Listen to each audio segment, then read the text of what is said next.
So this is our second conclave that we are having, and did you attend the first one? Yes, I did. So what were some of the good takeaways from the first conclave that you had?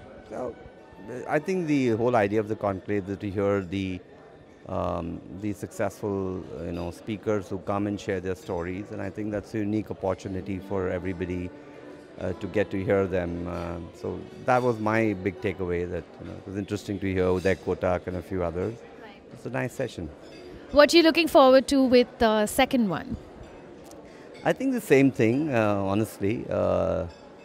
Just to hear industry captains speak about their journey, and then get inspired by what they've done right and maybe something wrong. What, according to you, are some of the right qualities that a leader should have? Tough to define that, but I just think the ability to motivate his team and make them believe in his own vision is perhaps the best way to describe leadership in business. Okay, thank you. Hi. Yeah? Okay. So, Pankit, what are you looking forward to at the conclave today? An amazing exposure to a set of talent that otherwise you never get a chance to meet, fellow entrepreneurs, their challenges, and some of the most successful people in the industry coming and addressing a crowd that we all want to imbibe and hopefully become like them at some point of time. So one session that you know you're definitely not going to snooze through? The last one, Tanmay Bhat. Yeah, it's a great experience for someone to have found a passion in something that he does well and make a business out of it, right? That's what entrepreneurship is all about. So I look forward to him. And obviously a series of sessions from Sajan Jindal and a bunch of others. Absolutely looking forward to the success of the event. What, according to you, are some of the qualities that a leader should have? Empathy, a great capability to identify talent and let them do what they're supposed to do. Not afraid to take a set of decisions and kind of stick with it. Be understanding of the challenges in the industry and be willing to forgo some of the hard-bound, inherent, biases that one keeps coming with. A lot of baggage that we come with. You need to figure out as things change, how do you break the biases? All right. Thank you so much. Thank you so much. Thanks. So, did you attend the first conclave? Yes, I did. And what were some of the highlights from last year that you're kind of also hoping that you can see this year? Well, Harsh Mariwala himself is a great speaker and he speaks with a lot of passion, a lot of heart. So there's a lot of learnings from there. Of course, last year we had Ronnie Screwwala, which had a very, very open discussion and the roast. I think Uday Kotak as well was something that was highlights. What I like about the speakers that were there last year, which I hope to be there for this year, is the fact that people actually speak very candidly. They talk about their struggles. So Uday Kotak spoke about stuff that he probably would not talk about in business publications. So I think that is the real learning that you get from an ASCENT conclave. And of course, great networking with other entrepreneurs. Right. So what's that one session that you're going to make sure that you attend? I know you will attend all of them, but what's that one session you're really looking forward to? Well, I think the keynote session, I think with Harsh speaking, that itself is something that I would look forward to. And of course, you can't beat Tanmay Bhat and his AIB fun at the end. So yeah, that'd be good. It'll be a nice ending to the day. Nice ending, and good to see Tanmay talk about his actual struggles versus just normal AIB fun in general. So it should be a good day. All right. Thank you All right. so much. Thank you very much. Thanks. Yes, this is my second year working with her. So I'm here because of her. all right. Okay. So this is your first time here at the conclave? Yes, unfortunately, true, yes. Well, welcome anyways. And what are you looking forward to from today? My prime objective, Fresha, is to get enlightened and enriched. That's one. Any such forum gives you a lot of insight and gives you great amount of understanding by listening to the experts who have been entrepreneurs and have risen to phenomenal level. And that's one of my prime objective here.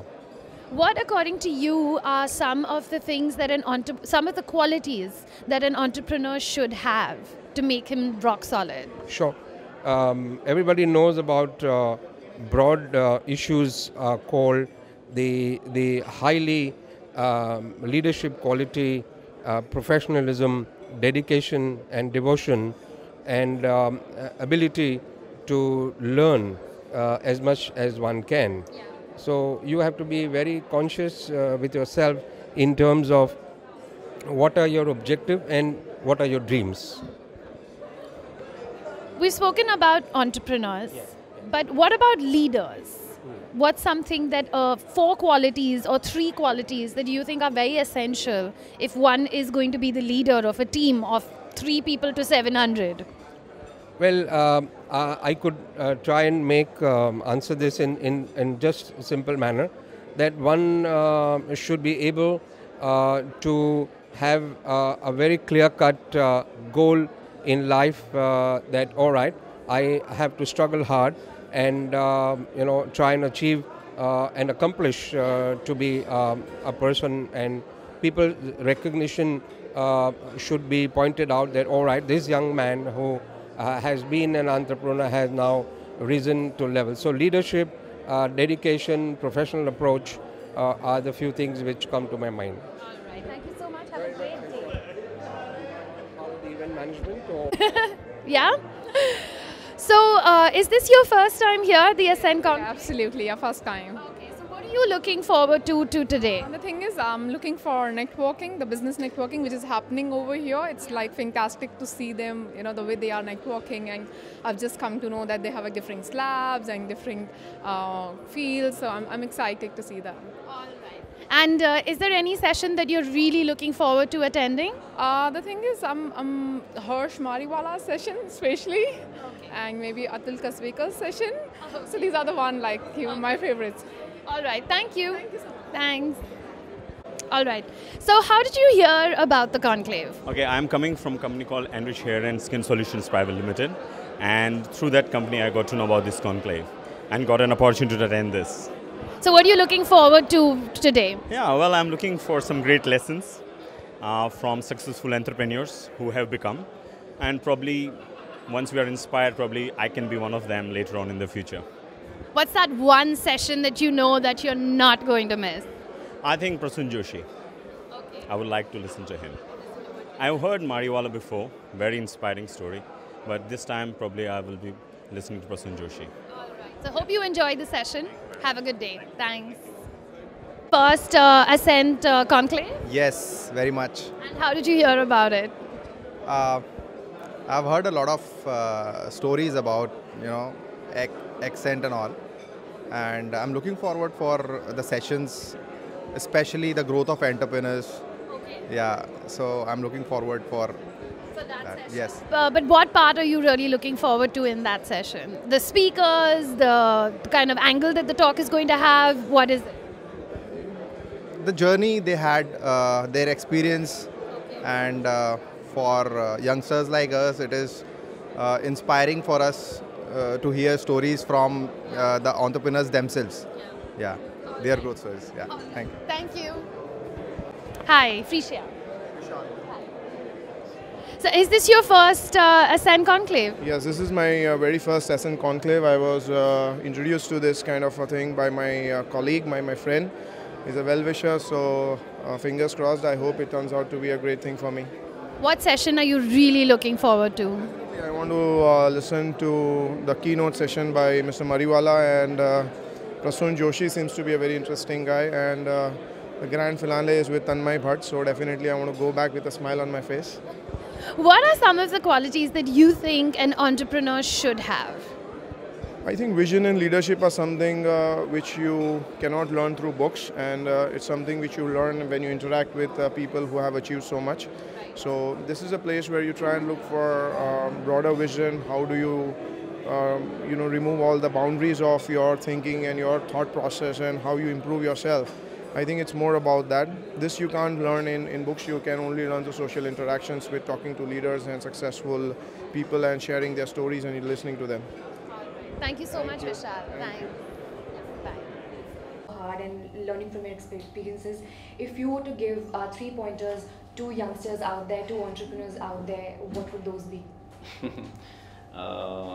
So, you know, I am a big believer that entrepreneurs must enjoy whatever they do. So that's probably point number one, is to do what you enjoy and not take the stress, and you know, don't get stressed, because that's the biggest problem we entrepreneurs have, that everybody gets stressed. So enjoy what you're doing. Second is to follow your passion. Whatever you're passionate about, do that, because it's you know, it's not about making money, it's about enjoying yourself. And in life, if you enjoy what you're doing, you follow your passion, then you know, life is easy, less stressful. And third is stay fit, work out, and enjoy again, and play your sport, whatever you've been doing in your childhood. Because I've seen even in like my own larger family, my people would, you know, till college they were so fit, they were so good, they were playing every day. Once you start working, oh, I got the whole day work, you know, I didn't get time to do workout or go to the club to play. So I believe that that's also important. So can we see you becoming a part of an organization like ASCENT in the future, as a part of an incubator, aggregator, helping young entrepreneurs experience what industry is like? I think ASCENT is an amazing concept. How Harsh Mariwala has come out with this idea, I don't know, but he's like that. You know, he comes out with always with brilliant ideas, and it's an amazing, brilliant concept. And of course, I will do whatever is needed to take ASCENT to a different level. Sure. So now talking about your business a little bit, we've seen you recently come out on Twitter and talk about the various concerns or suggestions that you have regarding the insolvency procedure. So would you care to explain to our viewers what concerns are you really talking about? Well, I've already tweeted most of it. Basically, what I'm saying is that the system should follow what is happening globally. And there's no need to reinvent the wheel, and it's already there in the US, in Europe, Chapter 11 in the US. And we must follow that. We must not make a new model for India. And so it's quite simple. So, for example, when a stress asset is referred to the NCLT, then it should get delisted from the stock market immediately, because the equity loses its value completely. Because when the debt creditors have to take a haircut, then equity is a risk capital, so that has to go first. But in India, we are not doing that. So that has to happen, because there is a lot of speculation happening on those stocks, and small shareholders or people who do not understand, they think that, oh, JSW is going to take this company, so the stock price just booms up, and then we don't, and you know, they won't get any value for that. So that's something which is very important.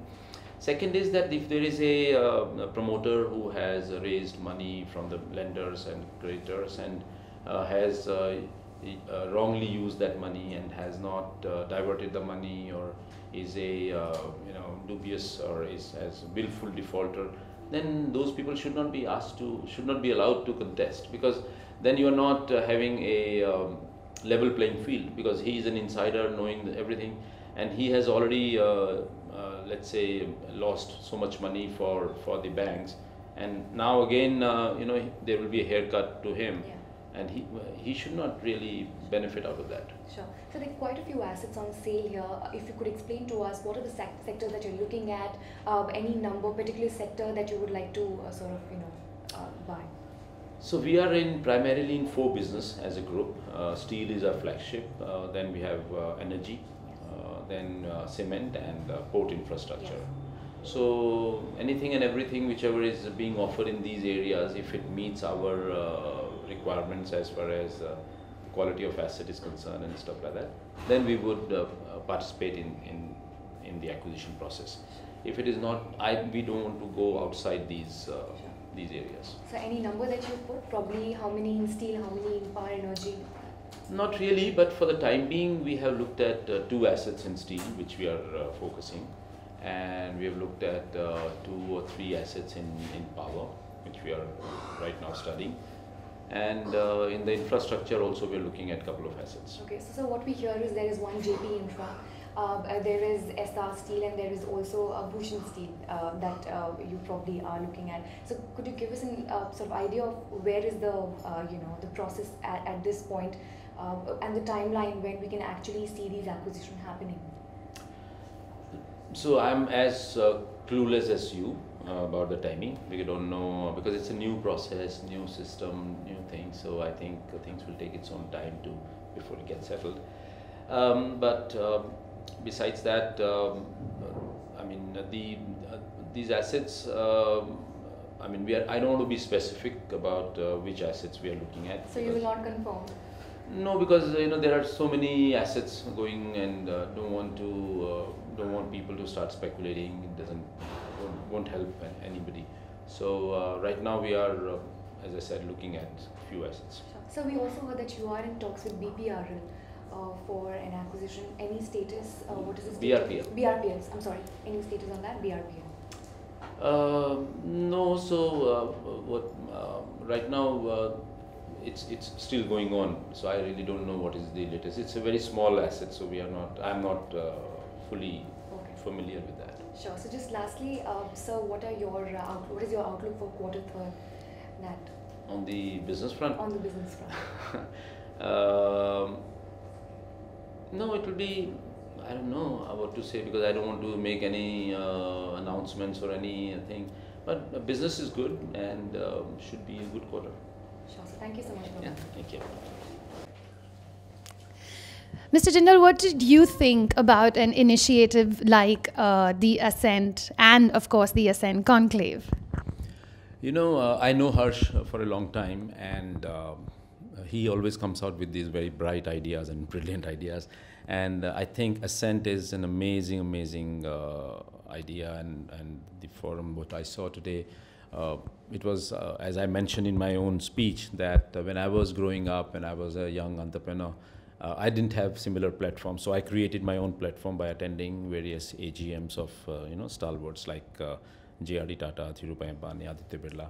So to learn that if tomorrow I went to something like that, I was not a listed company or nothing, but still, I thought that if one day I went to something like that, then how should I react? And so that was like a self-training, or you could say like how I don't know, Eklavya learned his archery from behind the tree and looking at how Arjun was learning from Dronacharya. So it was similar to that. I was learning my own experiences through learning. So I think ASCENT is an amazing platform, and I would urge more and more young entrepreneurs to come and attend and make use of this. And not only from Mumbai, but from all over India. They must come and really use it. What are some bits of advice that you would give a young entrepreneur out there, someone who is just starting out? Maybe like a couple of, key giveaways that you would give him. One is that the young entrepreneur must enjoy whatever he's doing, whatever he sets out to do. First of all, he should set out to do something which he is passionate about. He should not take up something which he's not passionate about. It won't take him very far. So you have to be passionate about what you are doing, and while doing, you must enjoy it. Don't take stress. I know that is one thing that you did say on stage, that don't take any stress. But in today's day and age, with so much to do and so much happening, it is really difficult to turn off. And like you had given a little bit of advice, I remember, by saying that leave work at work and don't take it home. So how does one do that? Yeah, I know it is. It's not easy. I mean, it's very easy said than actually it is. But I have done it. Maybe I grew in a different time. So that time there was no mobile phones and everything. But so that habit stayed with me, and. But actually, it's not very difficult. You can create that kind of an environment. You can create that kind of a discipline and if somebody calls you off office hours, then you can always say that, okay, we'll discuss tomorrow. And then, something like that. Otherwise, if something is left in your head, then the whole night you will keep thinking, and then you won't get good sleep. Then, next morning you are not fresh. So, the next day goes bad. And, so I feel that leave office. stay 1 hour extra if you want to, though you should try and leave at on time, but if need be, stay 1 hour extra, but finish your job and then go home. That always helps. Yeah, that does. All right, sir. Thank you so much. Thank you. Frisia, hi. Hi, pleasure to meet you. Nice to meet you. And you have your own business? Yes, I've opened a company called Global DCM, which is Global Demand Chain Management. Okay. It's like supply chain, but it's in the total, sphere of demand chain, which is customer centric. And this is your first time at the ASCENT Conclave? This is my first time. Very excited to be here. Great networking, and I'm looking forward to the day. So what is that one session that you're really looking forward to? The entrepreneurship session is being an entrepreneur myself. Just opened the company here. I'm based in Los Angeles, and I'm excited to come back to India after 27 years. Wow. So, and it's being in the supply chain, India is changing, as well as I'm the executive board member for the USC College. Right. So we are having a supply chain event on the 1st of December. Do you think there's like almost a difference in the workings in America as compared to India, India compared to America?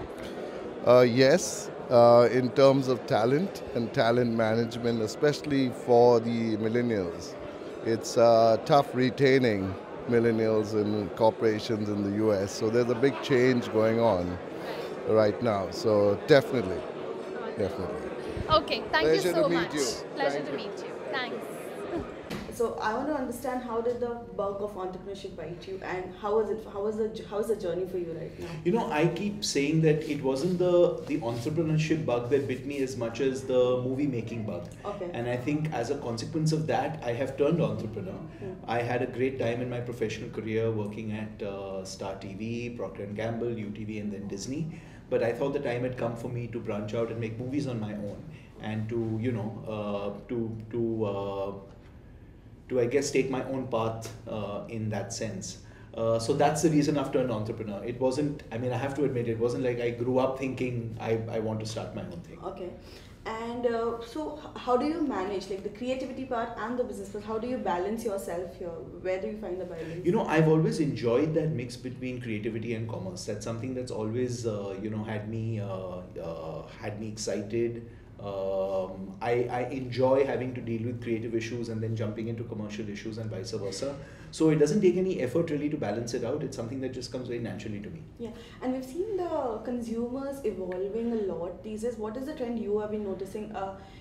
In terms of content, do you see change coming in? And I think the most important change really is the change in the flexibility with which they want to be able to consume content. Yeah. I think people today want to consume content when they want, where they want, and how they want it.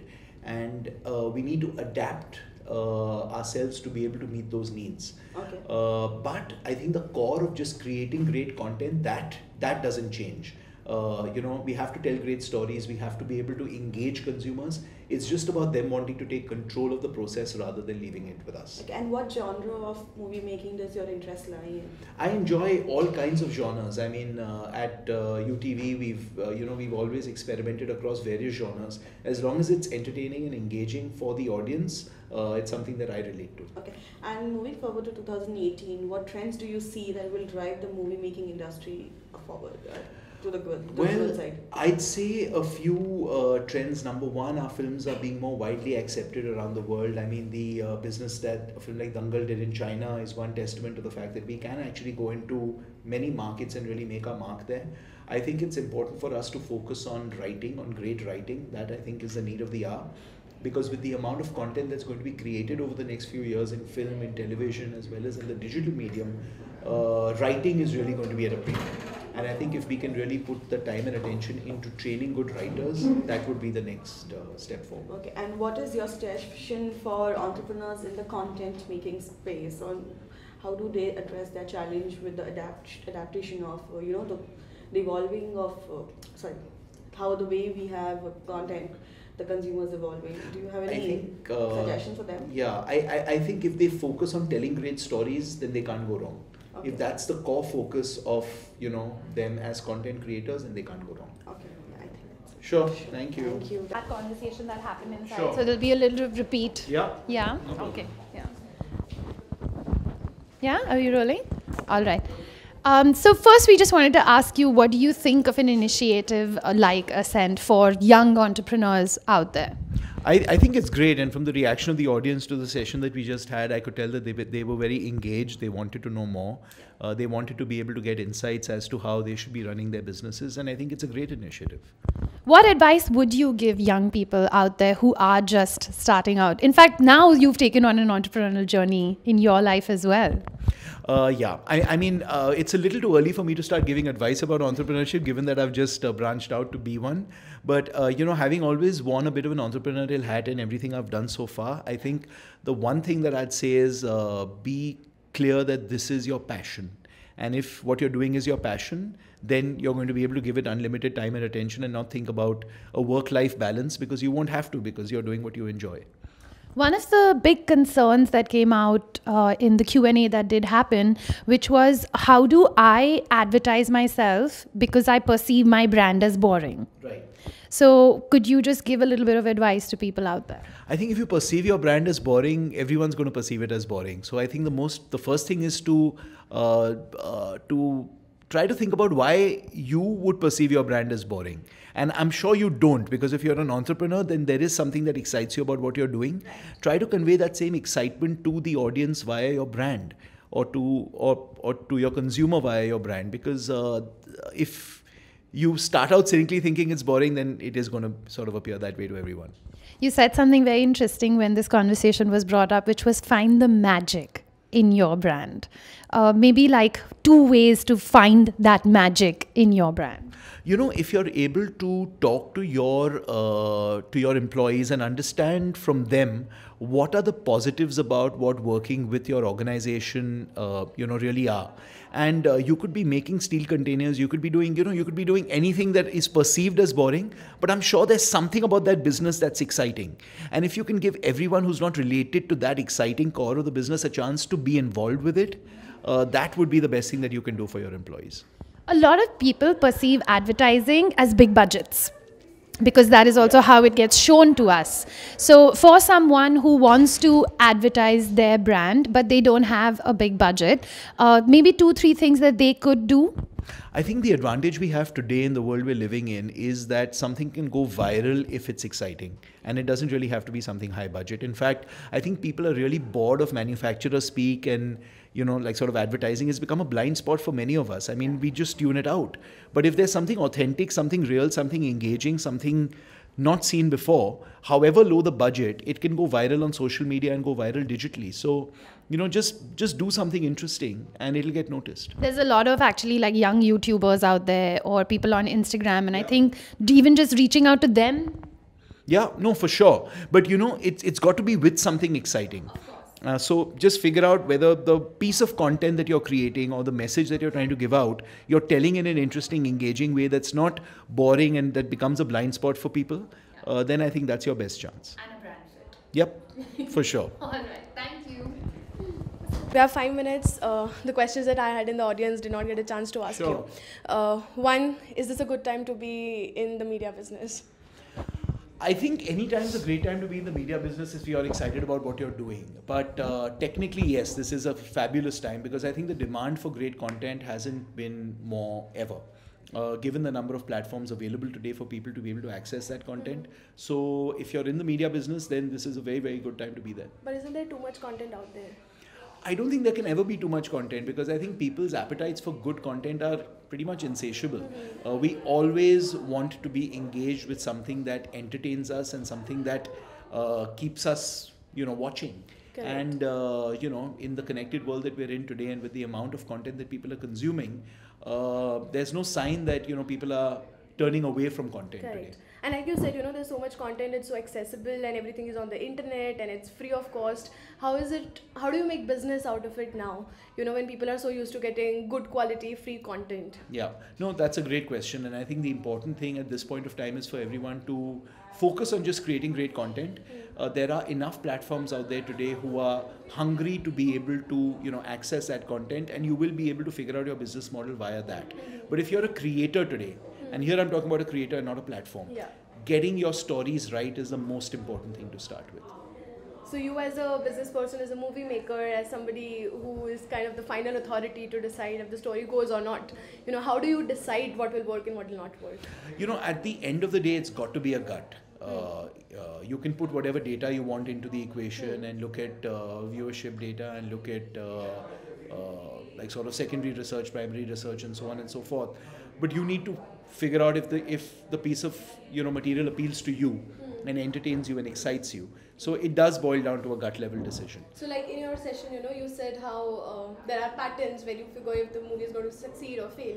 What's the pattern that you have, like say top 3 things that you look at the script or the film or the cast and you say this is going to work or not going to work?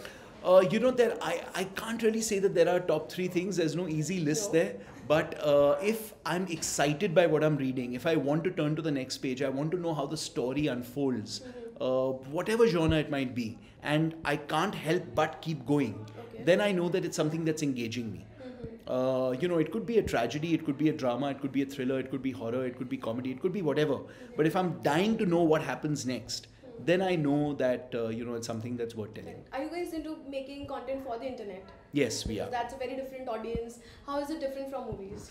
I'd say that audience is an audience which you want to keep engaged for a long, time, because you're creating content that really needs to be able to be binge watch worthy. And you don't have the traditional constraints of censorship, of duration length, of a Friday box office like sort of hanging over your head. But that should not give you the latitude to be able to just be indulgent and make whatever you want to make. You've still got to be able to connect with the tropes of storytelling, which are keep it engaging, keep it tight, keep the excitement going. So I don't think the rules change from medium to medium. I think it's just the process changes. The process of creating that content changes. Coming to your entrepreneurial part, you work with Roni. I've been speaking to him on and off. He keeps advising us. What is that one thing you've taken from him, working from him? I think the never give up sort of attitude that he has. He's relentless. So he can be, he can fall, he can have failures, he can keep, making mistakes and learning from them, but he just never gives up. Do you give up? Do you ever feel like giving up? Thankfully not so far. Not in your entrepreneurial business so far? No. And what made you choose for it? Or was it a choice or not? It was a choice, thankfully. But it was definitely a choice that I made, not because I wanted to be an entrepreneur, but because I wanted to make movies. And so that was really the call. What's Disney's perception about movies, and how has UTV changed after Disney? Disney is really incredibly successful at this point of time, and I don't want to speak on their behalf, but I think it's a great company. It's an incredible, it's an incredible organization. From Disney, Marvel, Pixar, Lucas, the sort of movie brands that they have are incredible, and they are. What's their approach towards movies? You'll have to cut it down. No problem. Last thing. Yeah. So. What's their approach towards movies? I think it's just about telling great stories. All right. Great. Thank you so much. Thank you. It was nice speaking to you. Okay. So thank you so much for talking to me. My pleasure. So, ASCENT, since its inception in 2012. Yes. So what would you say your journey has been like, and were you actually able to do what you were set out to do in the beginning? I think overall we've gone through some learning curve. We started with a big vision. We thought that we will be able to expand much faster. The ramp up has been a bit slower compared to what we thought we would do. But I think partly we had some learnings, and we have to incorporate those learnings in our business model, which we have done in the last 1 or 2 years. So I think now we are poised for growth. And as of now, we have 330 entrepreneurs. And our target in Bombay over the next 1 or 2 years is to go to 1,000 entrepreneurs. But I strongly believe that now we have a very strong proposition to offer. We incorporated all the learnings in the last 2-3 years. And the feedback from all our members is amazing. So the word of mouth is kicking in. And events like this Conclave also help us in terms of improving image and getting us new members. Sure. So this is your second Conclave. Are we Yes. looking at ASCENT 2.0 now? Now that you said that you have incorporated the new learnings in terms of expansion also? Yeah, I think we have a governing council now of ASCENT members, so a lot of changes have come in, and we have added some new inputs into our business model. So I would say yes, we are in that phase of ASCENT too. So when we talk about entrepreneurs, one of the first things that come out is ease of doing business. Yes, So yes. would you say the last couple of years, the reforms that we saw in terms of demonetization Yes, and GST have helped in that? See, I would not just confine myself to demonetization. GST, of course, is to do with ease of doing business. In the first initial phases, actually the difficulty of it has become a bit difficult because of GST network and some complicated rules. But I think the government is aware of the fact that GST is to kick in. So it's a matter of time. The government will make changes. They made some changes yesterday. Apart from GST, I think a lot of work has to be done at the state levels, and depending on the state, they have taken a lot of steps, whether it's registration of a business or electricity connection, or if you have a dispute, then a mechanism for resolving disputes. I think this is very much high on the government's radar. In fact, that our ranking has improved by almost 30 points in the last 1 year. Is itself a reflection of the fact that the government is hell bent on improving this, and I'm sure it's a matter of time. India will be in the first 50. So you mentioned GST and the update that have come out yesterday. Yes. So do you think this is in good benefit, and do you think these steps are welcome? Yeah, I think the biggest things they were announced yesterday. One is I think for smaller businesses, some composition schemes so that the smaller businesses is very easy then for them to be under GST. The other thing is the rate rationalization, and they have really brought down items of daily use which were at 28% tax bracket to 18 or 12%. I think it's a very sound move. It will spur consumption. I think over a period of time, I see the rates also getting condensed into lesser number of brackets. So currently we have 5, 12, 18, 28, and I believe we see at least 12 and 18 merging themselves. So you have 5 and maybe 15, 16, and then 38. And maybe over a period of time, we may just have 5 and 28 also coming down to 16, 18.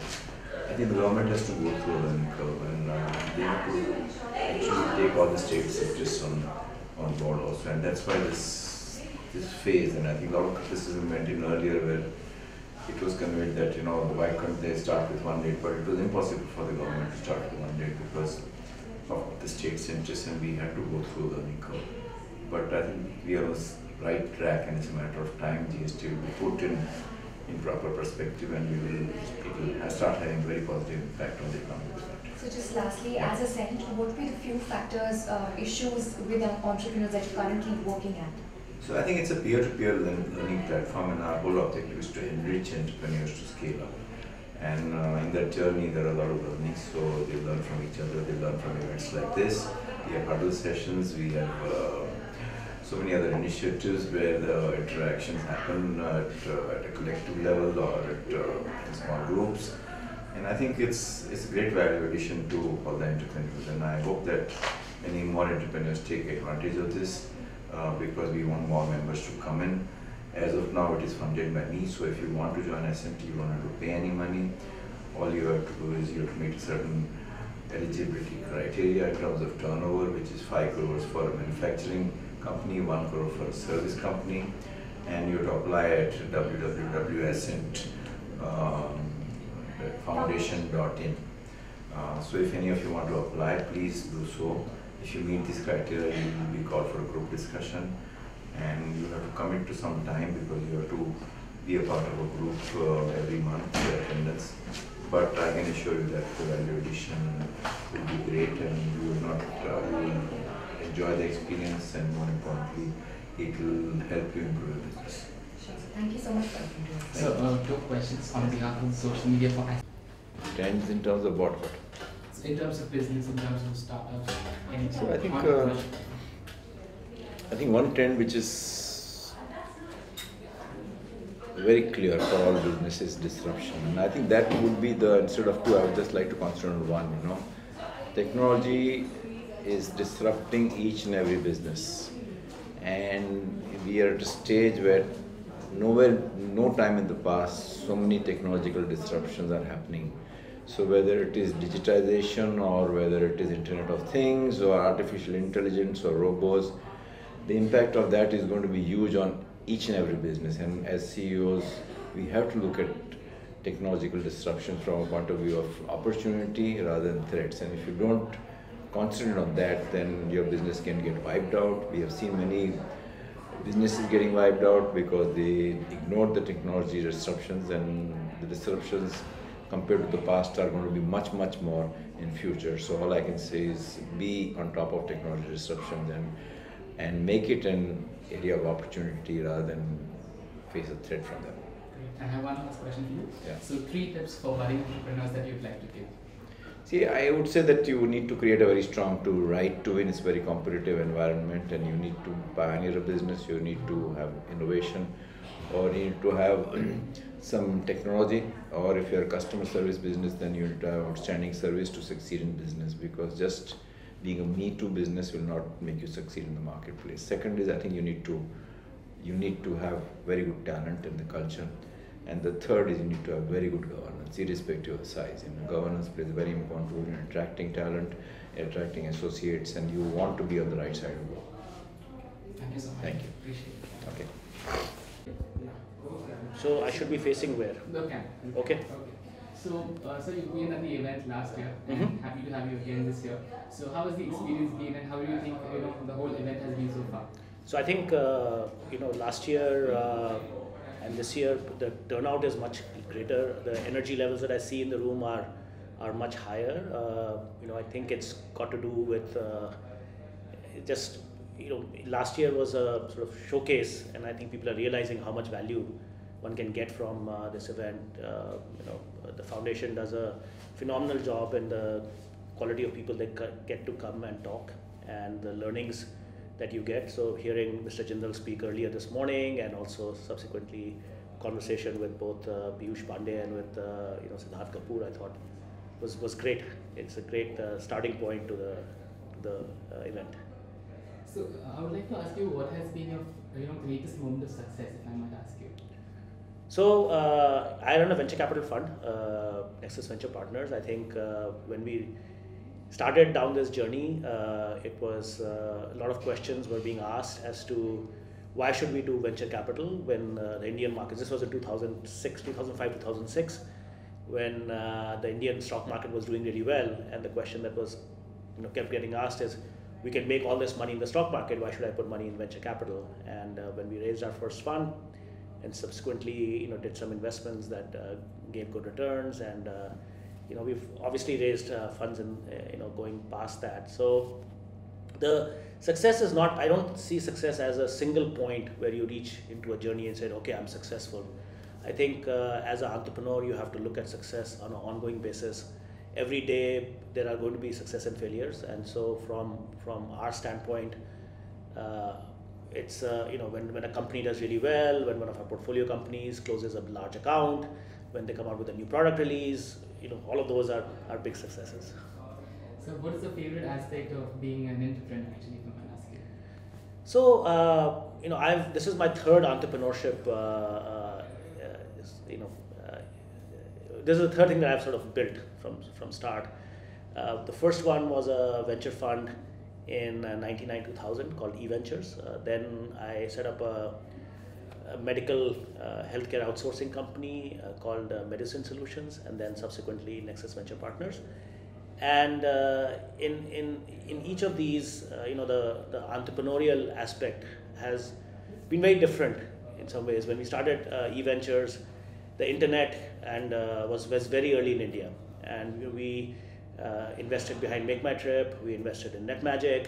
So I sort of see us having helped bring internet to India and create new internet opportunities. Subsequently, with Medicine Solutions, built a large business, made it profitable, and then exited to start Nexus.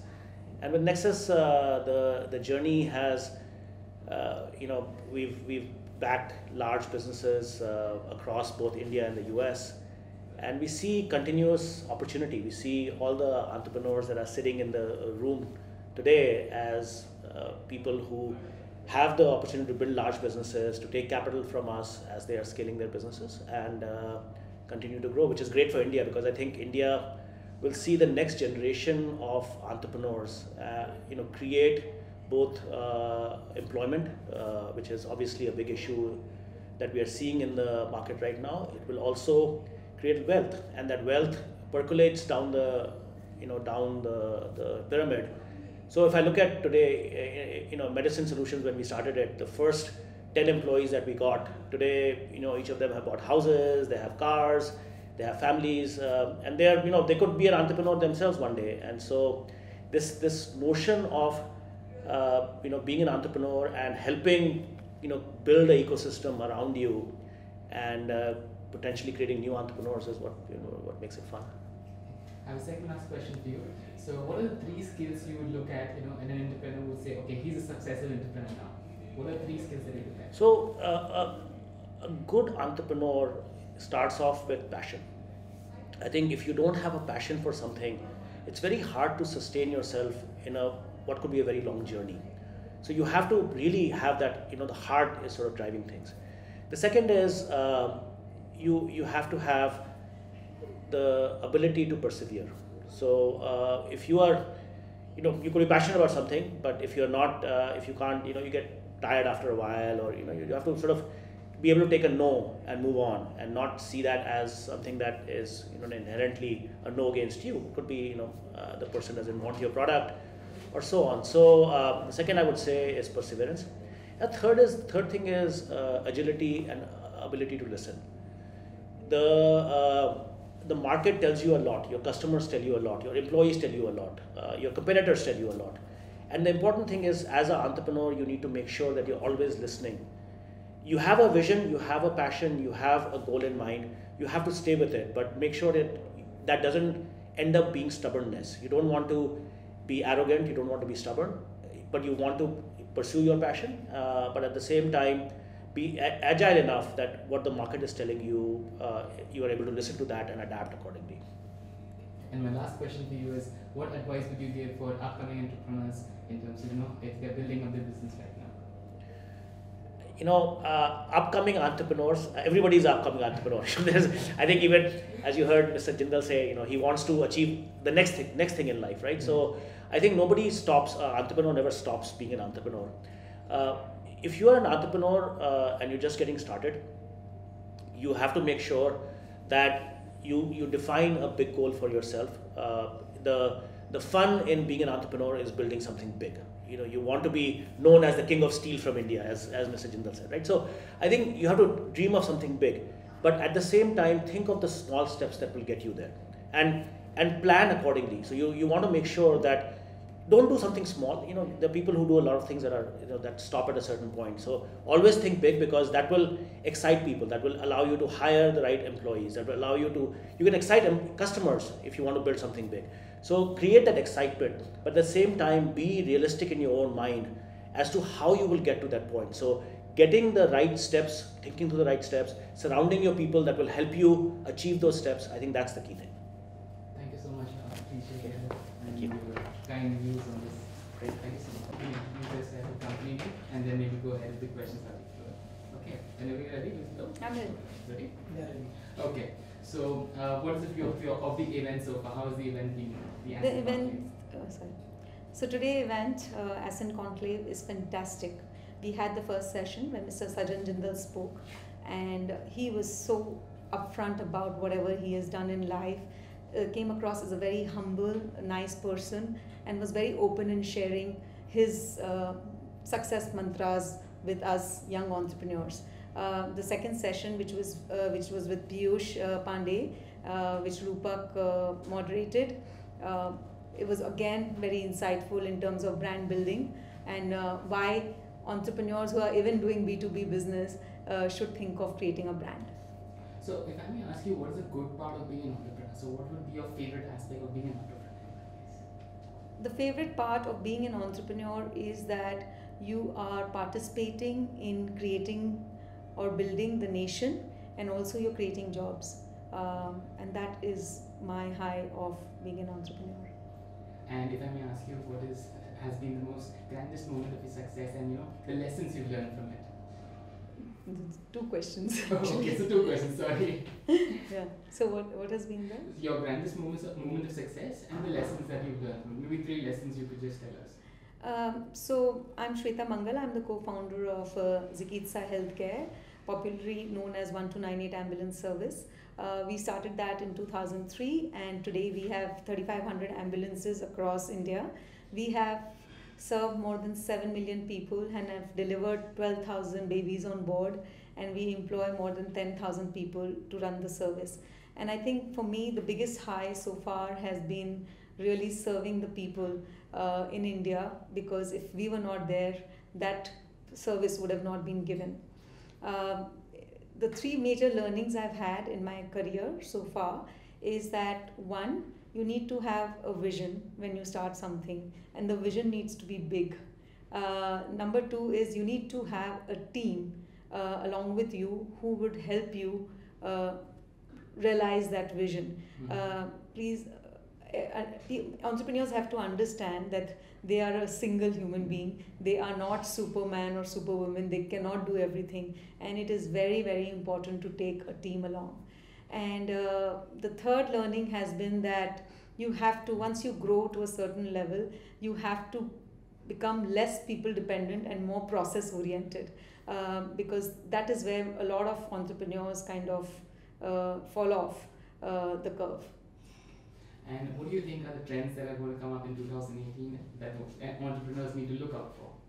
I think it's all about technology. You have to embrace technology in everything you're doing, because if you don't do it, somebody else will, and your business may become the thing of the past. So you have to keep your eyes and ears open to what's happening in technology, what's happening across the world, what are the innovations which are happening, and make yourself adjustable to those situations so that you can be ready for the future. Okay, and if I may direct the question of the influence of social media on entrepreneurship, how would that be? Social media is everywhere and you cannot escape it. So I think instead of getting addicted to social media, entrepreneurs should use it to their advantage, to connect it to the company to different stakeholders. Now you don't need to send a physical newsletter. You can real-time update whatever is happening in your company, whether it's good, bad, ugly. You can keep people informed about it. You can create communities. You can get opinions real-time. You can get feedback on your product. So I think it's a great thing and people should use it to their advantage. Okay, and my last question for you is, what would be a word of advice that you would like to give to young and upcoming entrepreneurs? Entrepreneurship is very difficult. It's a very lonely path, but it is very fulfilling.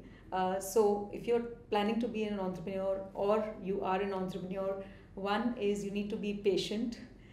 Second is you need to be proactive and get out there and talk about your idea to multiple people.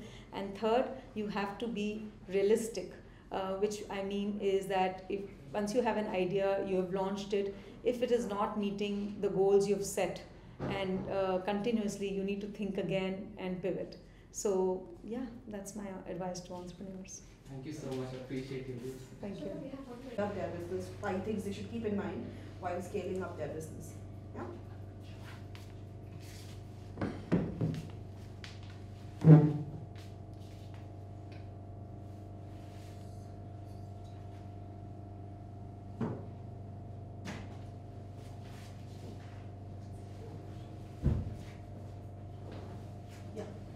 So can you share 5 tips for entrepreneurs who are looking to scale up their businesses?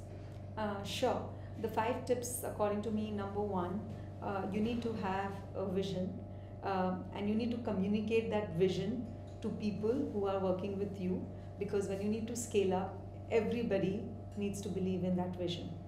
Number 2 is you need to have a team which will work hard as much as you are working hard to scale up that idea. Number 3 is you need to have processes in place, because you can only scale to a level if you're people dependent. If you need to scale to multiple cities, to multiple countries, it is impossible if you do not have processes in place. So number 3 is you need to have processes in place so that you can scale your business. Number 4 is the use of technology. You need to make sure you're exploiting technology to the maximum so that you're not dependent on people all the time. Today there are so many applications, so many systems available which you can use, wherein you can cut the requirement of manpower and depend more on technology to get the work done. Number 5 is get good investors to support you in their journey. To scale up an idea, you need money, and money is difficult to find. Rather, let me rephrase, money is difficult to find from the right investors who believe in your idea. So you need to be very choosy in terms of raising money and from whom you're raising money. And yeah, that's my 5 tips for scaling up. Okay. We can do one more, I guess. Maybe you could say, speak something on, work-life balance. There is no work-life balance. I don't believe in it, so I can't talk about it. Okay. I really, see, for an entrepreneur, there is no work-life balance. I think it's just a, it's just a theory which sounds good. Otherwise, there's no work-life balance. Okay. I can say that. It was okay? Very good. Yeah? Yeah? Are we good? All right. Menika, first, could you just tell us what do you think about an initiative like ASCENT, especially in today's day of cutthroat competition and entrepreneurs really looking around for some kind of help or guidance? I think any platform that allows people to share experiences is an absolutely fantastic platform, and let me explain why. We've always been an entrepreneurial country. What we've never been able to do is in a formalized way share experiences so that people can draw from other people's learnings and allow for then businesses to scale, because I think the one thing that we maybe are not as strong at in India, even though it is a country of entrepreneurs, right? Every kirana wala is an entrepreneur at the end of the day, is the ability to get scale. And that also is a sort of an byproduct of experience, of courage, of funding. So a variety of things that go into being able to scale up your business, one of which is learnings, experience, mentorship. And any platform that provides all of these inputs, can only help businesses go from the beginner's level to the intermediate level. And I'm so glad that ASCENT is being able to, fulfill and fill that gap. Yeah. You've seen many businesses come, go, peak, probably even fail. But what advice would you give based on everything that you have seen around you to young entrepreneurs? I would not give any advice. I've never been an entrepreneur myself, though I think the last year and a half since we started at Bloomberg Queen, and since I was employee number 1, I'll take some credit for having experienced startup pangs, okay? Right. So that was my moment of entrepreneurship. I'm a professional otherwise. I think Ameera put it beautifully when she said that her organization's journey and her personal journey were one. And all the changes her organization went through reflected the changes that she was going through, her maturing as a leader and vice versa. I don't know if this is distinct to Ameera's experience or this is the common entrepreneurial experience everywhere, but I think that this sort of articulated my experience in the last year and a half. The amount of passion you bring to your business is the only thing that can determine success and failure. Of course, there is access to funding, technology in the marketplace, competitive pressures, and all of those things. But the people that overcome that are the people that bring great amount of passion to their business and are therefore willing to learn from their mistakes, therefore willing to do better, therefore willing to overcome all the challenges without feeling defeated. So to me, that's ingredient number 1, most critical. I'm not denying you need all the other ingredients, but the most critical thing to success I've seen is passion. I've seen buckets of it in Ameera. I've seen buckets of it in so many other entrepreneurs who have succeeded. So it's necessary, maybe not sufficient, but necessary. All right. Thank you so much. Ma, thank you very much. Yeah? All right. Ameera, that was like such an amazing session. And what I really liked about what you did to that session is that you gave it a very human angle. And that's something that you also mentioned where you said a lot of people look at their business just as a business. So just could you reiterate a little bit on that thought? Thank you. To me, I think my business has always been my baby. I think nurturing it and loving it for all its good and bad, I think is a very important part of it. And also, as good parents should, giving it space when it needs space, giving it time to figure out its own mistakes when it needs to, just like a kid. And I think to me, that's what I try to do, is like I said, change myself to be what the business needs of me at that point of time. And that evolution is actually what keeps it interesting, even for an entrepreneur, for a promoter. So yeah, I mean, it's been a roller coaster ride the last 16 years, but a really, really fun and enjoyable one with all the ups and downs.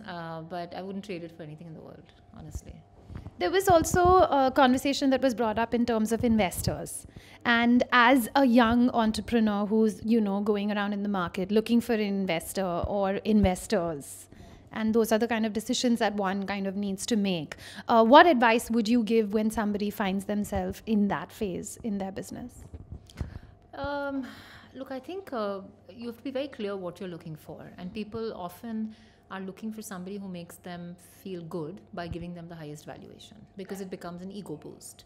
And I think if you're clear that you're looking for investment, you have to be clear that you're not only looking for somebody who gives you the highest valuation, but somebody who you believe is actually going to back you and be a good partner to you in the longer term, which means not only looking at valuation, but looking at terms, looking at your comfort and your chemistry with the people that you're going to work with, whether they have the same vision for the business that you do. I think these are all very critical parts. And recognizing that when you're making choices to go with the highest bidder, you are probably trading off something else. And you should be clear what you're trading off. It's like finding a husband or a wife to be with who's the richest or the most good looking, but then recognizing, fine, but then I'm probably going to be compromising. Maybe he's going to abuse me, or maybe he's going to have 5 mistresses, or maybe he's going to whatever, right? You're taking a call. And I think it's important to realize what the trade-offs are. What do you think of an initiative like ASCENT? I think it's fantastic. Look, I mean, I know Harsh really well, and we're on board together. And entrepreneurship, I think, has been his pet project for a long time. It's also my pet project, by the way. I land up mentoring a lot of young women entrepreneurs. And so it's a commonality that we have. So I think it's fantastic what he's done with ASCENT. In fact, I hope my initiative for women entrepreneurs lands up being able to impact the way ASCENT has. And I think it's really great for entrepreneurs to have this place and platform to be able to learn and express and get mentorship and get coaching. It's fantastic. We all need it. Okay. Thank you so much. Sure. About like business, entrepreneurship, and then of course, what do you think of ASCENT? You know what like they do and that whole thing, no? Huh. Okay. You rolling? Yeah. All right. Picking up from the conversation that you just had in the session that you just had, storytelling. How important is that for a business as well? Because there's a lot of people who think, yaar, ye to creative logo ki baat hai. So how important is that from any business point of view? I think there needs to be a differentiator in your product or service, because I just think that, I'll give you a simple example. When I started off, there were about 15, 18 photographers in the entire country, that were known and would be considered for a assignment. Today, that would probably be the number of people in one section of Worli. Okay, so the number is exponentially multiplied by some ludicrous thingy. So in whatever it is that you do, I think the differentiator is something that's probably not just from your product or service. I think I strongly believe it'll come from something beyond, which is why I think if one is open to absorbing a whole lot of information, and personally I'm an information sponge, I'll read everything that passes my desk pretty much, however relevant or irrelevant it is. And I think in what it is that you do, that element of that story is going to come in, and I think have the potential of being an edge. Right. So you were just saying that you are an information sponge, and what I also really admire about your work is that you're very multidimensional. You're a photographer, you have a talent management agency, you are a producer. And so what is your opinion? I mean, how does one balance between spreading yourself too thin and focusing on one thing? So, first of all, I have 2 executive assistants. There's one married, one single. There's one Catholic, one Hindu. They are not allowed to kill the same relative at the same time. They can't fall sick at the same time. It's not an option. Okay. What you wanted to get paid, I paid you. So now I own your time. Thank you. From Monday through Friday. Right. So my schedule is completely run by them, and I think that is an essence of time management, so to speak. So if I'm focused, anyone who wants FaceTime with me talks to them, and then they'll slot the FaceTime there. So that's the the other thing is, I think for your own personal sanity, it's really important that you do something for your mind and your body. So when I wake up in the morning, I don't touch the phone. Okay, I'll do, hopefully not every day, but I'll do some form of meditation for a bit, and then I'll go work out 6 days a week. Okay, and then the first meeting I'll field is at 10:30 if it's at the studio, as in Worli, which is close to my place. 11 if it's Bandra, and these are all set in stone. 11:30 if it's Juhu, and noon onwards if it's Andheri onwards. Okay, because I live in South Bombay. So you're dodging the traffic, basically. No, I'm just like, I'm just going to slot it such that if you want to meet me at 9 in Andheri, I'm not available. Right. Because that's when I'm kickboxing and I'm beating the crap out of my trainer, so that I'm the reincarnation of the Buddha the rest of the time. So I think it's extremely important to be focused and slot your time, whatever. So between meetings, for example, there'll always be a 5 to 10 minute break for me to attend to some 65 WhatsApp messages that have come in. Ignore all the rubbish videos, and then take care of what's business. I mean, we have a movie releasing next Friday. I can't even begin to tell you how manic that is. So, I'm sure. Yeah. I'm sure. So I think it's just prudent time management, and retaining your sanity, doing whatever it is that you need to maintain that sanity. Yeah. It's a little difficult in today's. I also try very hard to amuse myself. I'll find something stupidly amusing in any situation, which sort of keeps your keeps the sanity going. Yeah, that's right. This is the second edition of the ASCENT Conclave that we have, and what do you think about an initiative like this? I think I've always been a friend and an admirer of Harsh Mariwala. I think what he's done to his brands and companies is nothing short of remarkable. And I think it's fantastic when somebody gives back and and sets a platform, which I think is a wonderfully fabulous, egoless sort of structure, which believes that if the whole ecosystem around you thrives, it's just a fruitful thing for everyone. It's not like I'm doing this and I have a stake in every single thing that you guys are starting or whatever. It's just no. Let's just chat, talk, because I believe in discourse and in conversation, lots of really cool things can happen. Right. And he's opened up a platform for brain growth. All right, Atul, thank you so much. Okay, ma'am, over to you. So I'm just going to put this on, and I'll ask you the question first. So since you got into production, where you have to make money yet be creative and entertain people, how do you find the balance between it? That's the question.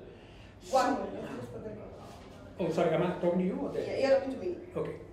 So, someone asked me that the other day, as a producer, what do you see happening? And I think it's quite fascinating. Our first film was with Ram Madhwani, who's a very dear friend and who's been making phenomenal ad films for the better part of 3 decades. And, he's been on the verge of making a movie for a long time. And, I'm just delighted that we were in the right spot at the right place and we made Nirja together. I think what happens is, and we developed a really fantastic system of working, which I believe is what I'm going to maintain for the rest of.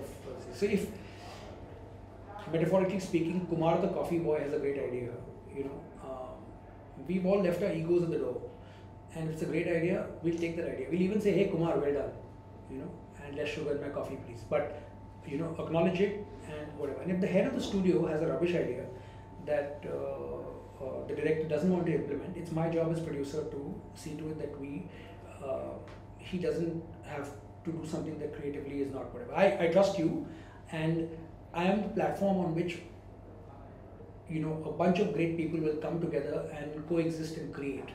And creation is what it's all about, as far as I'm concerned, in my head. And so if we can do that cohesively, then you're looking at Zubin Mehta. Hopefully a bunch of people. I'm not going to play the violin, solo by myself, nor the piano concerto by myself, but I'll make sure that they combine together to create harmony and not cacophony. That at least is the idea that I see myself going into as a producer. And at a second level, I think that the market is in such a deep state of, we don't know what the hell is going on. That I believe the two words that come across all the time in any movie that is done well, or any TV thing that's done well, is honest and fresh. So I think the audience is looking for something that is fresh. My second film, Tumhari Sulu, is a very, very middle class story, but there's a certain freshness I believe that we've treated it with, and there's a certain abject honesty. I've had strangers come to me at airports and say, we really like how Irja was made. Very honest film thing. That word keeps coming. So now if we read a script, the only thing I ask myself is it honest and does it have the potential to be fresh? That would be the parameters to sit and work and create, and it's beautiful. Okay. Yeah. Thank you. How do you come up as an entrepreneur? Yeah, the campus is that as well. So, as an entrepreneur, how can one? You want to come closer? You may not get sound that far. To the microphone. Oh. So how can you, how do you come up with fresh ideas? What do you, want to give as a word of advice for entrepreneurs to keep refreshing their ideas, to keep coming up with new ideas? So I'm, I think, an excellent delegator, and I think if I've hired you or I've partnered with you, it's because you bring something to the table that I respect. So. So by and large, let's say in the talent management field, people can take the ball and run. If you're going to drop the ball, call me before you drop the ball. If you need to open a door, hopefully I'll have the master key to make the introduction. And that's how I see it. And then there are targets that we've set, to achieve, and we'll hopefully crack them together. But so people have a sense of responsibility, I feel, when they're running it. So I'm not going to look over your shoulder every 2 seconds and you run your thing and do your.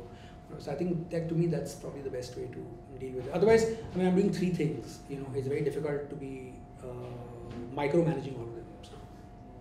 Okay, and my last question to you is, how has the experience been with the ASCENT Conclave so far?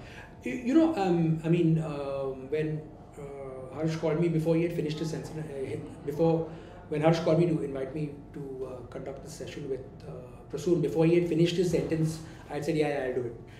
And then later, you're free 2 months later, and then closer to date, we've preponed the date of our movie, and I'm like, oh, heck. But Prasoon's an old friend, and I guess we could have been in conversation for 3 hours, and hopefully it would have been a engaging chat, as well. So I made sure that I worked my schedule to do this. But I think it's fascinating what Mr. Mariwala is doing with ASCENT, and I'm a great believer in thinking that some genuinely fabulous pieces of ideas come from interacting with all kinds of people. If I'm ever asked to lecture at a college or do a workshop, I'm very happy to deal with people half my age or less, and then because I just think that I have a sponge-like nature with me, which I think is helpful, and some energy exchange happens that sparks something in your brain in some lateral way and works well.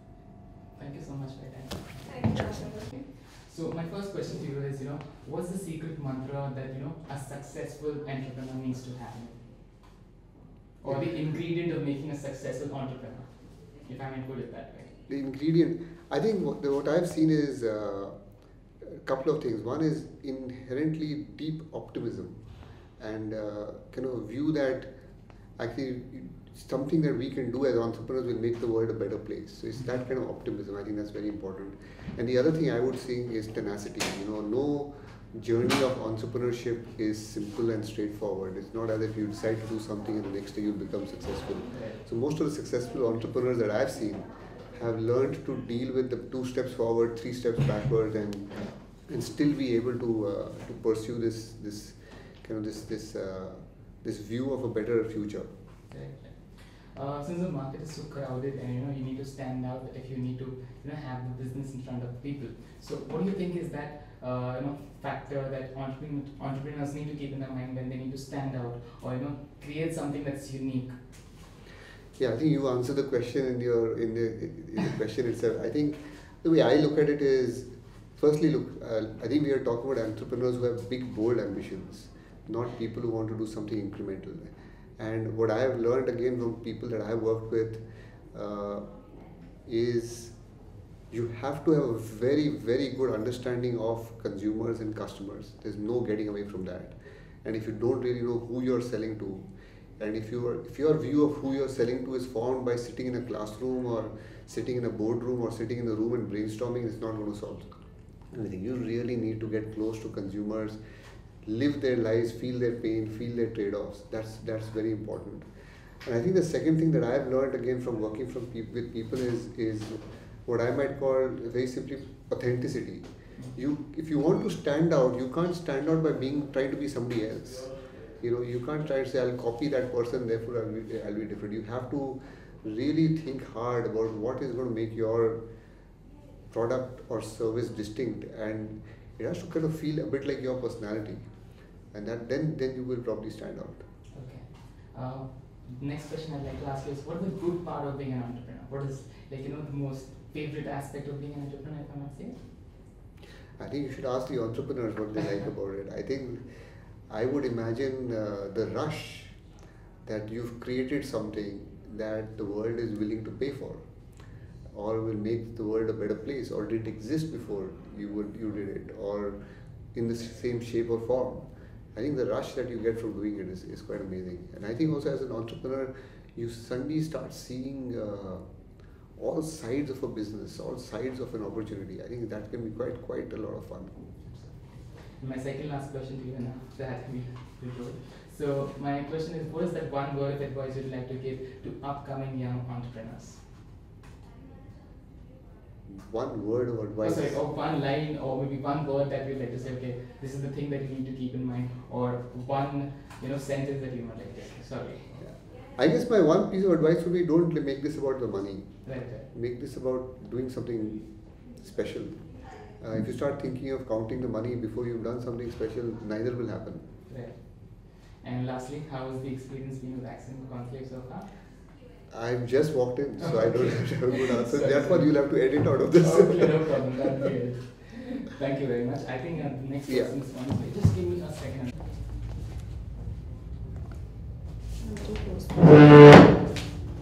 Okay. We're making her stand? That's not fair. I'll stand if you want. No, just sit down. That's good. It's just that it gives me a level. Otherwise, you keep chopping your head and I'll have a call from Delhi office. Where's the head gone? And I do that with most of the videos. It's okay. It's not your fault. So I wanted to speak about maybe giving out 5 tips for women who are trying to get into entrepreneurship, who are trying to figure out if they want to get into entrepreneurship, what can they do in life, what should they expect. Perfect. Yeah. And also, in terms of investments, who they should approach, who they shouldn't be approaching, and how to go and speak up about themselves. Yeah, because the balance is not right. Yeah, I noticed. So we'll do about that. Okay, you want to shoot my shoes?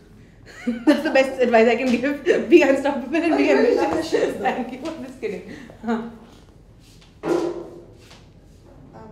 Head there? Yeah, it is. We're rolling. Done. So my 5 tips for women entrepreneurs to succeed in today's world would be: one is never be afraid to fail. There's nothing called failure. Everything that you do has a direct impact on someone or the other. So don't ever think you're going to fail, and don't be afraid of failure. I think is the number one thing to remember when entering into business. The other thing I would say is that, too often we make it about being a woman entrepreneur rather than being an entrepreneur. When you approach your funding, or when you approach an investor, or when you approach even someone you're hiring, don't think of yourself as a woman entrepreneur. And the moment the other side starts thinking of you like that, I think it's very important to get this point across that you're great at what you do. It's not about being a man or woman. It's about having a great idea and running a great business. I think my third point would be, far too often we forget that great businesses are built on great people and great ideas. It's not about how much money you've raised or what sort of investors, the quality of investors you're getting to the table, etc. If it's about building a great business, as long as you have really, really good people working with you, backing you, I think you're going to succeed. I think my 4th tip would be that always stay hungry and stay foolish. Don't question your idea that much that you start losing faith in it yourself. I think we were very naive when we started, and that's why we've been able to get a little as far as we have. And my 5th piece of advice would be that believe in yourself. If you believe in yourself, nothing in the world can stop you from achieving what you really want to achieve. Perseverance always pays. Yay, done. I need your card. Yeah, I'll give it to you. Is your experience. So, what do you think of the entire idea of ASCENT Conclave? I think it's a really good platform, and I was amazed to see the number of people in the audience actually listening, not hanging out outside over coffee, etc. And I could feel that energy in the room where people are actually listening to you, relating to your problems, having faced them themselves. And I have a feeling everyone who's come here has made an impact in some manner, and that's what really matters. Okay, so what drives you? Like, what high do you get as an entrepreneur that you would never trade that feeling for anything else? I think every time a customer calls and says, Kanika, this went so well, it's exactly what we strive for. A happy customer makes my day. But every time a customer complains, it kills me. It kills my day. It kills my company's day. It makes my employees' lives miserable. So I think, a happy customer is what we all strive for. What is your take on the influence of social media in basically the way businesses are conducted today? I think social media has made the world a much smaller place, and it's made doing business so much easier.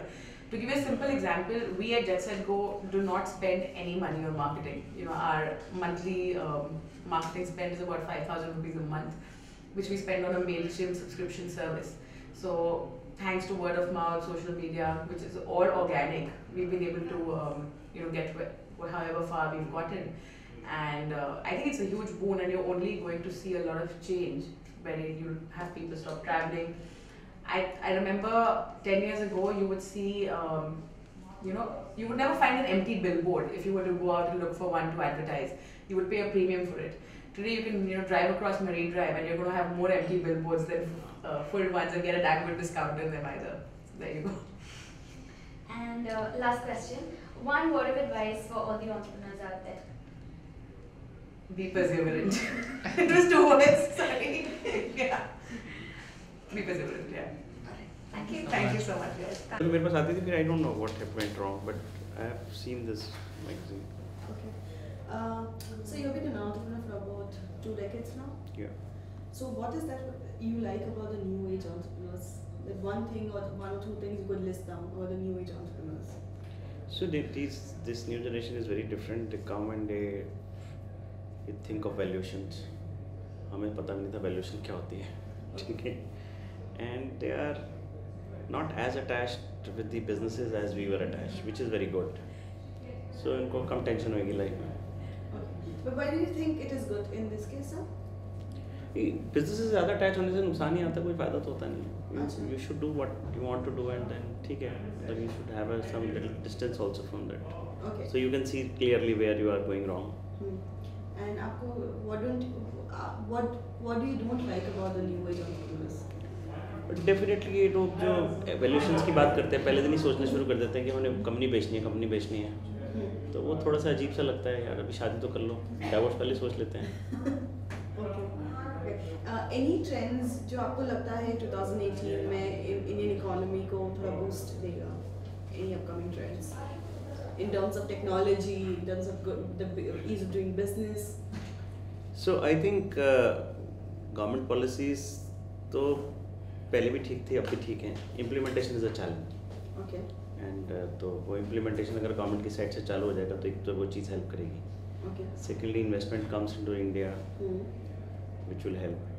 And third, definitely it's a technology, because India is moving towards technology. What kind of technology do you see, which is going to help lean businesses going forward? So as it is, there are a lot of app businesses happening, softwares are happening, and hardware is the challenge. Okay. So I think hardware needs to be equally promoted, and it is getting started. Like a lot of factories for mobile phones have set up in India now. Correct.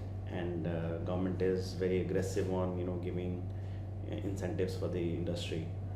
So once that hardware things start coming in India, because right now I'm into electronics, so there is not a single chip manufacturer in India. Everything everything is made in China. Yeah. So we are so dependent that every raw material is coming from there only. Okay. So once that ecosystem of raw material is being created here, I think that will be a very, very strong position for India. Okay. Okay. So is there any if you're buying it from China, do you see Indian businesses also trying to set up raw material setups in India, manufacturing facilities in India? So it depends which kind of industry you are in. Okay. So if In terms of electronics business. in terms of electronics, yes, it will definitely help because you will be having once you have people who are making it around you, you will have more exposure what they are doing, how they are doing. You can do the customization, pricing. Lot many things can be done, which is not possible right now for us. Okay. Okay. And yeah, I think that's it, sir. I'm going to write to you. We'll do a detailed one later. No problem. I'll send you good questions that time. This is just for the ASCENT event. That's okay. Are we done? Thank you. I think somebody's inside. It's okay. Sorry. Yeah.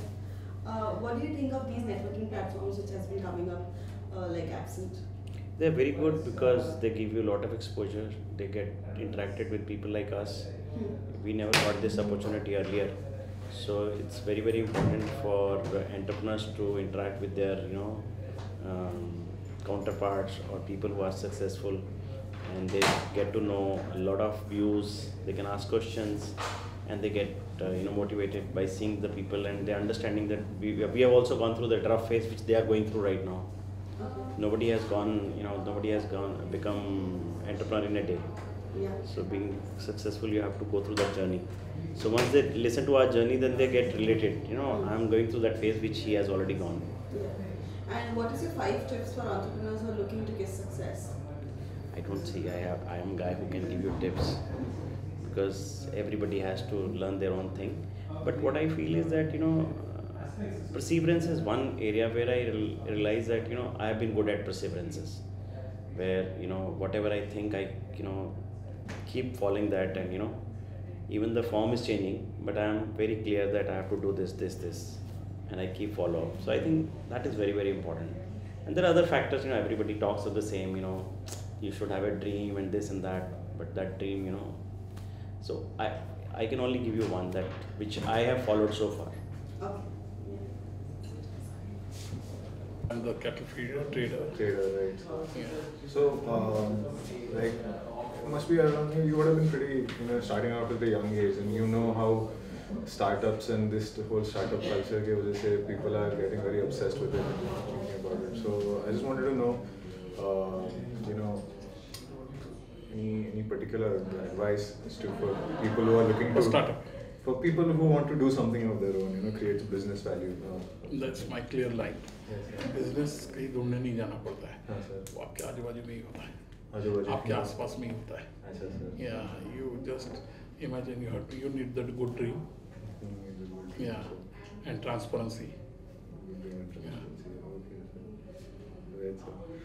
And obviously in your 24-year journey you must have faced a lot of ups and downs. So what is the particular mindset that you adopt when you are facing any particular strategies or problems or tackling them? Like I say, I see any problems is a new opportunity for me. It's take the next level. Once you solve your problem, you reach to the next level. Yeah. That's why I saw for any new problems. I see, sir. That's great. And so, how close are you to seeing your dream of exporting your products to countries abroad? Okay, our products are well available in Singapore, Middle East, Dubai, Gulf, Qatar. Yeah.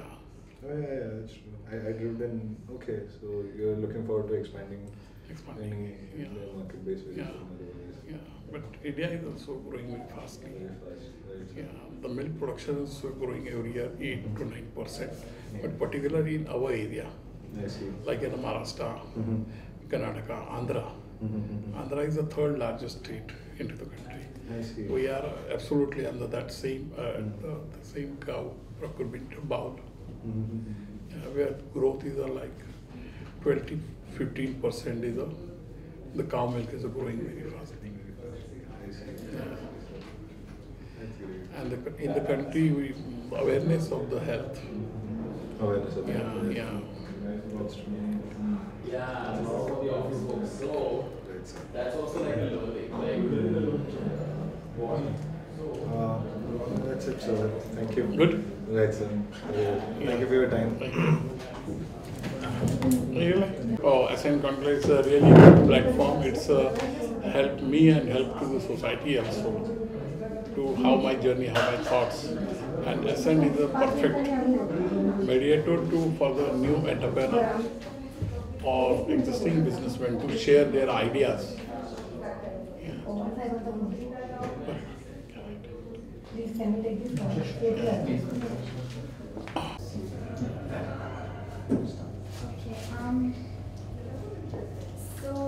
Yeah, about the ASCENT Conclave.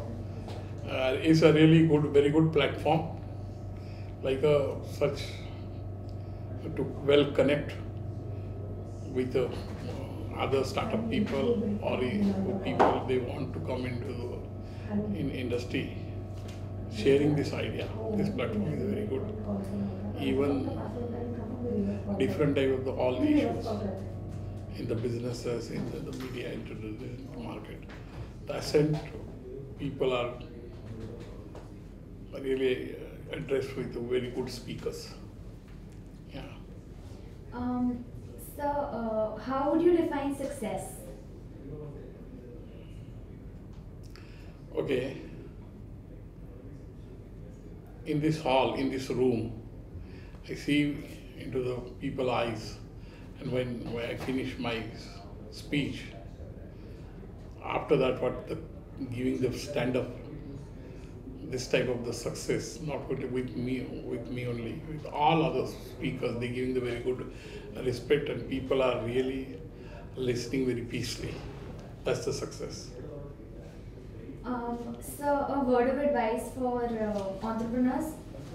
Some advice you would like to give to them? Yeah, for the entrepreneurs, they have to learn this type of the, so in the society they are in the past future, the challenges. This is the good opportunity to them to sharing their life history and taking the ideas from them. Yeah. Thank you. Been an entrepreneur for a decade or two right now. Yeah.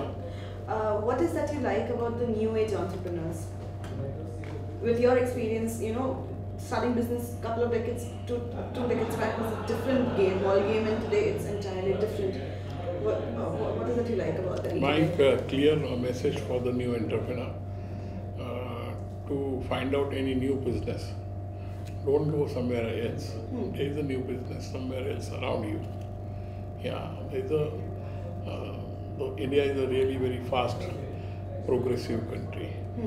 And there is an opportunity basically into the service industry, into the food industry. It's growing very fastly. Yeah, just you small research. You need small research and start the business. ऐसा कुछ है जो आपको नए entrepreneur, जो नए generation entrepreneurs उनके बारे में नहीं पसंद है, और या कुछ पसंद है? मैं पॉजिटिव सोचने वाला पर्सन, तो नए एंटरप्रेन्योर जो है वो टेक्नोलॉजी से वेल अपडेटेड है, रिसर्च से वेल अपडेटेड है। आज मैं कहता हूँ कि मैं एक सक्सेस हूँ, पर इस कंट्री में मेरे जैसे 5000 Devendra Shah you need in the country. उसके लिए मैंने मेरा रास्ता किसी को देख के नहीं ढूंढा था, प्रॉब्लम क्या है उसके ऊपर एड्रेस करके नेक्स्ट लेवल चलते जाओ। तो इसी तरह से हर कोई अपना रास्ता अपने से ही बिजनेस ढूंढ के आगे जा सकता है। It's really and the new generation, उनके थॉट लेवल बहुत क्लियर है। India is so young, we have average 27 years, and for the next 35 years, India is quite young and young.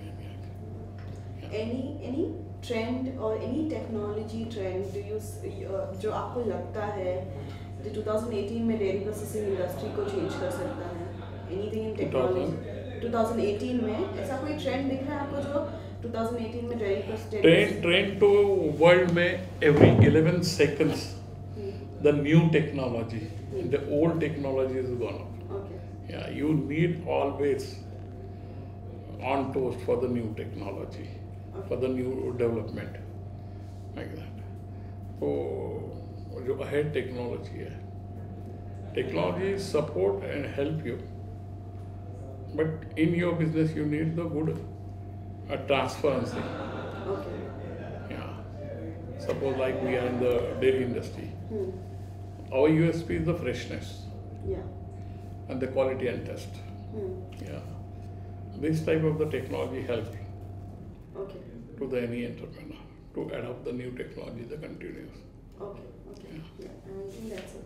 Can I have your card as Yeah, well? yeah. Coming up for entrepreneurs. Yeah, it's very good. Yeah, I to keep getting called for this stuff. I go because rich people come, and it's nice to talk in front of rich people. You know, कि धंधा निकल जाएगा उससे. So we go only for that. Yeah, it's weird. People call and go like this and ज्ञान and all. I don't know. Yeah, so it's अच्छा लगता है यार लोग सूट बूट में आते खाना खाते अच्छा लगता है. So I like it. Please do more. This is for Entrepreneur India. We're doing a special story where we're trying to show comedians as entrepreneurs. Comedians as entrepreneurs. Yeah. Okay. So we actually did an experiment story with EIC, which got pretty well. I've been trying to. Is this what's supposed to happen now? No. Oh, okay, okay. This is a different one? Different, yeah. This Yeah. is the magazine. If you can give me a brief, the whole idea of AIB, how did it come to you? And you know, how did the team came together and how did you scale it up? अच्छा यही तो मैं बोलना था stage पे. नहीं, we were doing, all four of us were doing stand up. खम्बा दिल्ली में था stand up करा था और एक दिन बॉम्बे आया वो शो करने को ओपन माइक में. तो हम सब गए कि दिल्ली में से कोई खम्बा है बहुत पॉपुलर है. That time there were 10 comedians, all handful. Everyone was on one WhatsApp group. So we went and we saw खम्बा was this really cocky comic from Delhi. और मेरा तो बचपन से नीड फॉर वैलिडेशन है तो ऐसे ये बंदा कूल है उसको लगना चाहिए मैं कूल है. तो मैं गया उसके साथ हाय वेरी नाइस और वेरी फनी ऐसे वैसे करके. फिर खम्बा की मेहरबानी से खम्बा ने बोला पॉडकास्ट करेगा तो बोला हाँ. मैं स्टार्ट डूइंग अ पॉडकास्ट. तभी बस एक ही सपना था 300 लोग आने चाहिए थिएटर के अंदर. फिर उसके 300 लोग आ गए. फिर हमने बोला 1000 लोग आने चाहिए. फिर 1000 आ गए. फिर हमने बोला तो 5000 करते. फिर अभी उसके बाद फिर लेगा अभी क्या करे. So that's the story. अभी just one by one we just. But how is it going back to your parents and telling them, you know, all India Bhakti children? यार my parents thankfully are fairly liberal. For them जब तक मैं newspaper में feature हो रहा था तब तक कोई प्रॉब्लम नहीं था. वो बाद में आके बहुत प्रॉब्लम हुआ पर till then they were very chill. So I fought with my parents a lot growing up. So my father said, again this I'm going to talk about on stage. My father said do science. So I did science and then I failed miserably at it. Then they said do something else. Try still becoming a doctor or whatever. I failed. Then they said, what do you want to do? I said, I want to do this BMM course. I want to be a journalist. And they said, okay, become a journalist. Then I stopped doing journalism. I started doing advertising. Then they said, okay, do advertising. Then I started writing for television. They said, okay, you do television. Then I said, I want to be a comedian. I said, okay, do comedy. And then now I'm like, I want to be on YouTube. And now they're like, अच्छा YouTube हो गया. Now I'm like, मुझे picture produce करना है. So they have given up ages ago. They're like, there's no point. So अभी मैं कुछ भी जाके बोलता हूँ, like जेल से बाहर रहे बहुत हो गया. So. Okay, so from a 4-people team to scaling it up and setting up a whole proper company and you know integrating with brands, how was your journey? I'm still learning. It's been very short. Yeah, we formalized as a company only in 2014, in mid 2015 actually. Okay. We did the roast in 2014. We were not even formalized then. We became a company mid 2015. It's just been 2 years. So I have been running the place for the last year. It's been very tough and it's very, I don't know how people do it. Especially I have to balance the fine line between wanting to be an artist and wanting to also be an entrepreneur. I'm actually very lucky that I have 3 really sharp people. There's Khamba, Rohan and Ashish are the sharpest people that I know. So it's always nice that the one good thing is everything is very democratic, everybody is on board, etc. etc. That really helps. And I've just shamelessly begged people for help. Yeah, that's all I've done. So, and my top writers now, Girish and Devaya, have worked with me for the last 3 years. Only mantra I've learned is just work and help people till the point that they can do your job, so you can sit at home and do nothing. So I've just spent the last year teaching all the writers whatever I knew. So now they do whatever it is that's happening on YouTube. I don't barely even look at it. Okay. And I do nothing. I come for events like these and I look fancy and I take all the credit and I leave. So. But how do you balance between being creative, and then being in businessman together? Where do you find the balance? I don't know why people say that being a businessman is a very creative job. You know, I don't know why people find that distinction. I didn't do stand up for about 2 years when we were setting up the company, but at no point did I feel creatively unsatisfied. I miss being on stage, but I wasn't like my creative nayu, because you apply creativity everywhere. Just a simple example is, I don't know why no one in the industry has tried to bring more efficiency to the process of ideation. It's such a nice problem to creatively solve. So I spent 2 months just watching documentaries and reading books about how ideas come to smart people. Then I said, okay, let me create a new position in the office called Insight Miner, because every piece of content comes from an insight. And I was like, can I create a format Bible to match with the insight so it becomes faster? This was an idea I had 6-8 months ago. Today, the Insight Bible. Insight Bible is any piece of content comes from an insight. So if an insight is, mothers love shoving food into children's mouths, okay, especially when guests come over, they love doing that. Now that I match with a bad example of a format, 10 things that mothers do, okay. So you literally pick all the insights and you match with the format, and there's a video ban gaya uske. Now this is a very bad example, but all you need, so this I worked on for 8 months and now it's a thing. And we generate 3x 4x of the ideas. तो ये बहुत creative काम है. ये हलवा नहीं है कि आके Excel sheet देख ले और बोला इधर पैसे डालो वहाँ से निकले हैं. So it's not true that running a business is not creative at all. It's very creative. And how about integrating with brands? I've seen your couple of videos where you say it's not easy for the brand to come up to you, and they will always cut your creativity. Has it changed over the period of time? Yeah. So. Over the years, my opinion about this has changed a lot. Okay. I think earlier I used to get very angry with brands saying, "Oh, why are they like this, etc., etc." But now I stopped fighting that. Now I only work with brands who understand content. So I realized कि मैं बोलना हूँ आज, realized कि ना बोलने से ना बहुत power आती है life में. So the second you start saying no to people saying I don't want to work with you, they want to work with you more. So it's the single biggest lesson I've learned. You say, I don't want to work for this much money. They're like, okay, I have more money. I said, I don't want to work for this much money. You keep the whole company. It's crazy how saying no works. So now I've stopped fighting that. Now I have a relationship with brand managers who I get along with. I like to understand brand managers as people and not as the enemy. So, and I like to associate with them long term. So I'm practically like a second agency to them outside of their main one, except we do a lot of the digital stuff, and it's all about maintaining relationships. Yeah, if you have a relationship, then people are smart enough. You tend to get along. मैं पहले बहुत लड़ता था, अब मैं लड़ता नहीं उतना. अब मैं प्यार से निभा लेते हैं हम लोग. अभी also पैसे की भूख कम हो गई अभी. तो that also really helps. In terms of content consumption, have you seen the Indian audience also evolving? We've been in comedy for a while, so what? 100%. What used to be funny 5 years ago is not funny today. You realize what has happened in the world. There was a time where consumption of comedy was an occasion. आप शाम को 8 बजे family के साथ बैठते थे और एक बंदा आएगा टीवी पे और वो आके जोक सुनाए और आप सब साथ में हंसते रहे. Now with the phone, everything is a joke. In fact, jokes have become a medium and not the product anymore. Right from what are memes?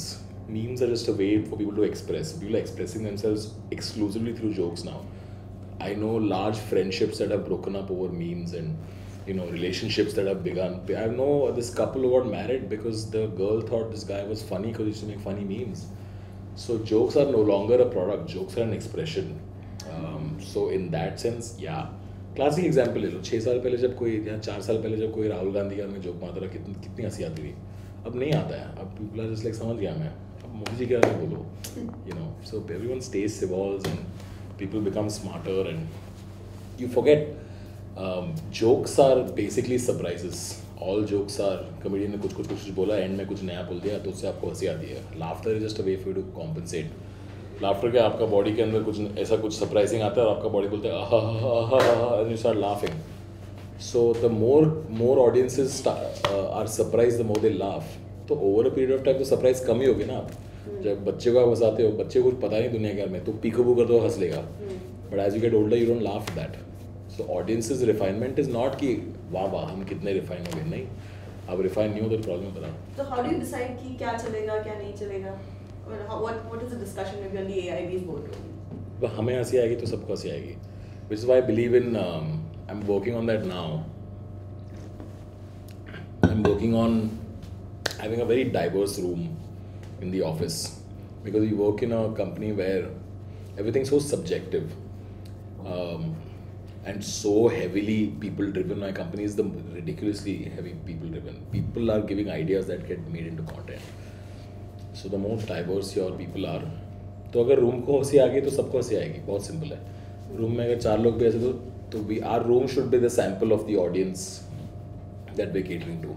Okay. If that's there, then it's automatically going to be funny for everyone. It's very simple. And what next do we expect from AIB? How do you plan? Do you have any scaling up plans? So movie studios starting now, and the school is expanding to a comedy school also now. We started a screenwriting school, now we're doing comedy school. And I'm starting 2 new businesses. So expect AIB to sell you things now. Okay. And not just content that What we'll be business making. if I may I can't tell you that.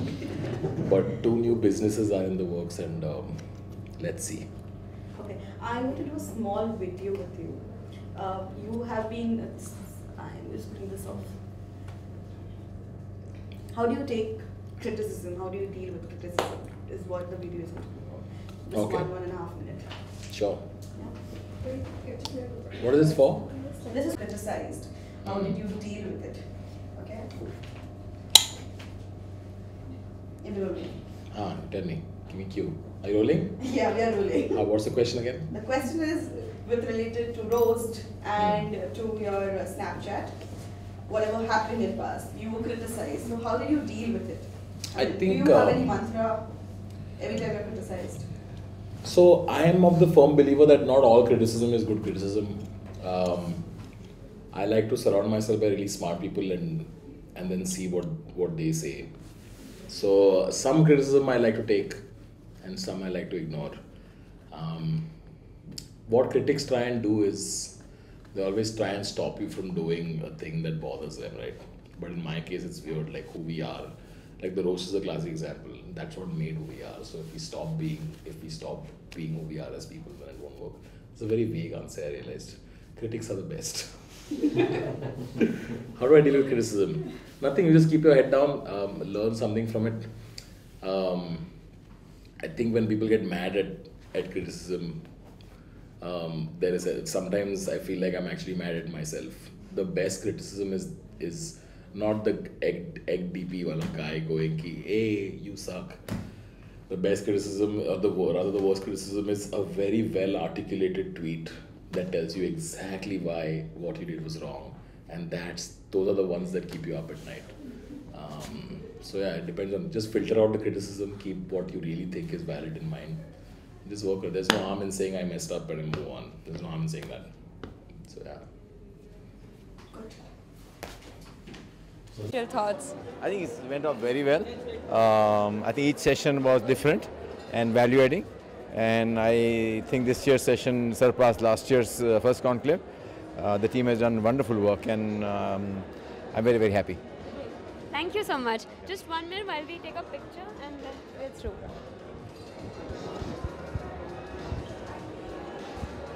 But we're good.